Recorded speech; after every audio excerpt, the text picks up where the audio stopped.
Ils devraient s'auto-tester à partir du 10 mai, à raison d'une fois par semaine dans leur établissement, encadré par du personnel dans des salles et pendant un temps dédié. Ce matin, à leur retour au lycée, les avis des élèves sur ce test antigénique à prélèvement nasal pratiqué sur soi divergeaient. Si on n'est pas obligé, je pense pas personnellement que je le ferai. Nous-mêmes, ce sera mal fait. C'est toujours bien quoi, au moins on est tous protégés au maximum. Et si la réalisation des autotests se fera uniquement sur consentement des responsables légaux, pour l'établissement, leur mise en place pose problème. C'est vraiment l'organisation extrêmement complexe, voire compliquée, voire parfois irréalisable, d'après nous, qui nous pose question parce que, on l'a dit plusieurs fois, les lycées ne sont pas des dispensaires, ils ne sont pas prévus ni équipés pour ce type d'opération. Déjà, il faut avoir du personnel dédié.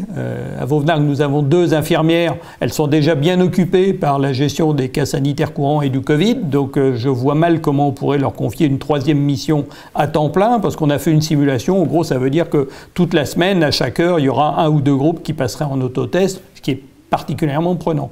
Ça veut dire aussi que du coup, si les lycéens sont en autotest, ils ne seront pas en cours. Donc se pose aussi la question du maintien d'un certain nombre de cours. Nous sommes loin d'être prêts pour le 10 mai, voire pour le 17.